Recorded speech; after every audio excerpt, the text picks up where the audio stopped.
Friends ఇప్పుడు కనకపురాలో కబ్బాలమ్మ దేవస్థానం దగ్గర ఉన్నాము. ఇక్కడ చూడండి ఒక కుక్క పిల్ల అయితే చాలా సేపటి ఇంకా మమ్మల్ని చూస్తూనే ఉండింది. మా దగ్గర అయితే ప్రస్తుతానికి ప్రసాదం కూడా ఇంకా అక్కడ తీసుకోలేదు ఫ్రెండ్స్. ఇక్కడ కొండ వీడియో తీద్దామనేసి దగ్గరకు వచ్చేసాము. ఈ కుక్క పిల్ల అయితే చాలా సేపు ఇంకా అది నడవడానికి కూడా కుదరదు.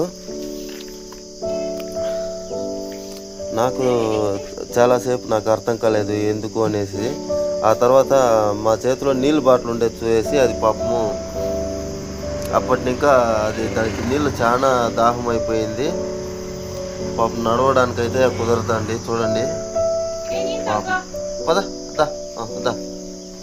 అయ్యో నువ్వు మా ఊరు దగ్గర ఉంటే ఇంటికి ఎత్తుకు వెళ్ళిపోయిందే. ఇతను ఇంకా నాకు పోయే కూడా వేయలేదే. ఇప్పుడు నీళ్ళు తాగు దబ్బేస్తావు.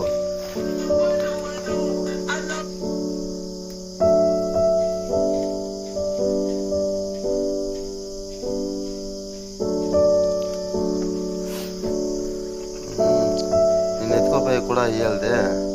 చాలా దూరం ఉంది ఫ్రెండ్స్. లేదంటే దగ్గర నుండి ఎత్తుకు వెళ్ళిపోయిందాము. దాదాపు మేము 200 కిలోమీటర్ల పైన వచ్చాము. ఇక్కడ పాపం ఇది అప్పటి ఇంకా అటువైపు రావడానికి దీనికి కుదరలేదు. నీళ్లు చేతిలో డబ్బా చూసి అప్పటి ఇంకా అది పాపము ఇచ్చేస్తా ఉంది. రా వస్తాగు నీళ్ళు తాగరా. అయ్యో సరే నువ్వు పోయి రెస్ట్ తీసుకో. అయితే పిల్ల పాపము ఏమన్నా 2 వీలర్లు ఏమన్నా ఎక్కించాయంటారో ఏమో తెలియదు ఫ్రెండ్స్. గాడీలు తోలే వాళ్ళు అయితే 2 వీలర్ కానీ 4 వీలర్స్ కానీ తోలే వాళ్ళు అయితే కాస్త చూసుకొని నడపాలని నేను చెప్తున్నాను. నేను చెప్పడం కాదు, చాలామంది అది పాటిస్తారు. ఇంకా కొంతమంది అలా చేస్తే చాలా బాగుంటుంది ఫ్రెండ్స్. పాపం చూడండి ఇప్పుడు ఇది 2 వీలర్ ఏమో ఎక్కించేసి ఉంటారు. పాపం చిన్న కుక్క పిల్లలు కదా ఫ్రెండ్స్, వాళ్ళకి ఏం తెలుస్తుంది. చూడండి మేము ఎవరు అని కూడా తెలియదు, అయినా అది ఎంత ముద్దుగా మా దగ్గరకు వస్తుంది. పాపం చాలా బెజారైతుంది నేను చూస్తే. కానీ మేము ప్రసాదం కూడా తీసుకుని కొండ దగ్గరకు వచ్చేసాము.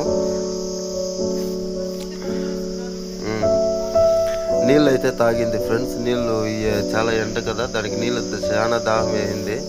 దాదాపు 1/2 లీటర్ వాటర్ ఇక్కడ పోసాము, అంతా ఖాళీ అయిపోయింది. ఒక కప్పు నింపలా పెట్టేసి మేము వెళ్తున్నాము. Thank you so much friends. Video చివరి వరకు చూసినందుకు. కొత్తగా చూస్తున్న వాళ్ళు మన ఛానల్ లైక్ చేసి షేర్ చేసి సబ్స్క్రైబ్ చేసుకోండి. Thank you friends. Thank you so much.